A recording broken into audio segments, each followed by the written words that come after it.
the vaccine news from Pfizer and Moderna and now AstraZeneca is like promising, but the United States is still fucked. Like, we still have people that refuse to do what they're supposed to do. Congress returns to Capitol Hill as millions of Americans are still reeling from the economic repercussions of the pandemic. The COVID-19 situation in the U.S. continues to deteriorate, with the country's daily death tally reaching an all-time high. We used to have election day. Now we have election days, weeks and months.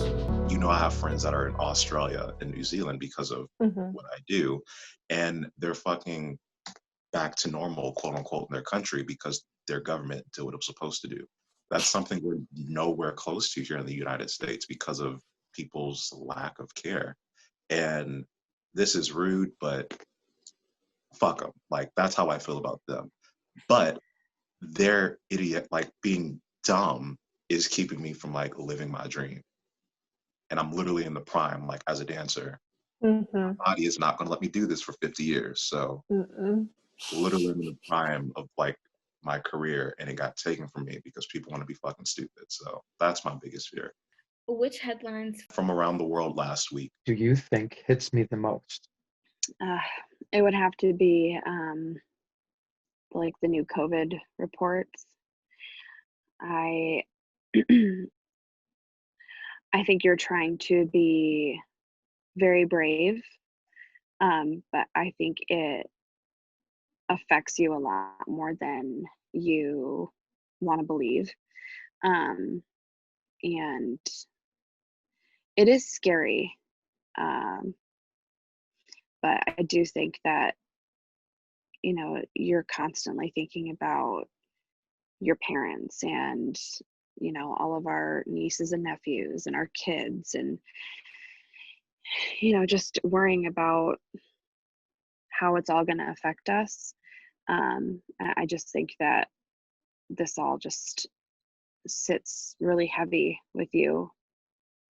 You're working from home and you don't get out much, and there's 2 kids, and you're taking care of them and trying to support us too. And like you said, you'd much rather be out and I'd rather be in. But like, it's crazy right now, 2020. So that's what I would say if you asked me to. what hit me that I didn't expect to hit me was the election. I was like, Really? okay, so do you remember like when he passed away, like I was on the couch for like a really long time? It was like a rerun of that. Like every night I was on the couch with CNN on, the TV never turned off. Like I was glued, and I was just like, what the heck, April? Like get up, like, you know, go do something. I was just like, nope, can't. Like anything and everything going around the world, like from politics to like pretty much politics and the government. What do you think scares me the most about the world right now? I'm not sure what will answer the question. Like, what is bothering you? You want me to answer it? Yeah.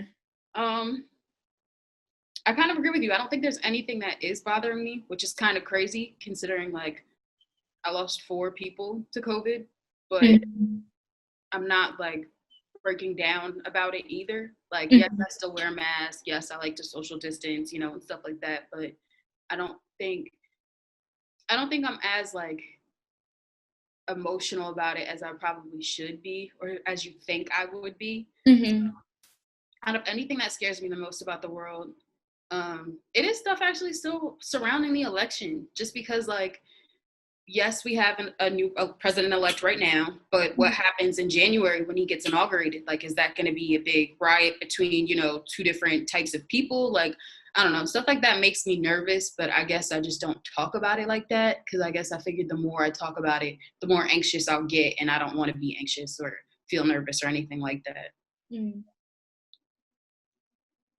What do you think scares me most about the world right now? I would say just the uncertainty of, you know, our kids being able to kind of like, how are we going to have them grow up, and like, how are they going to meet friends? the thing that scares me the most is the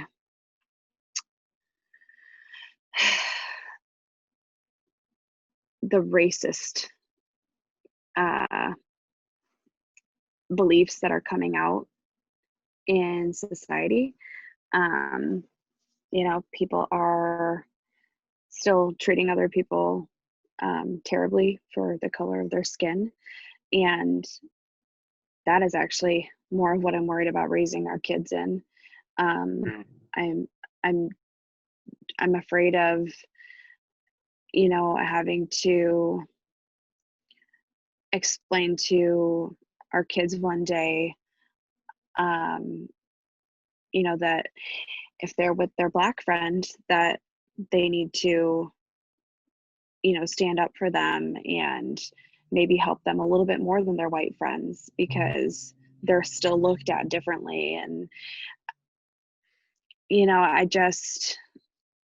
I want to raise our kids to fight for other people's equality, and I really think that for me, like, that's the scarier issue right now is the pandemic. We can find a vaccine, we can find a cure, but I don't know that there is a cure for the humanity that some people are missing, I guess.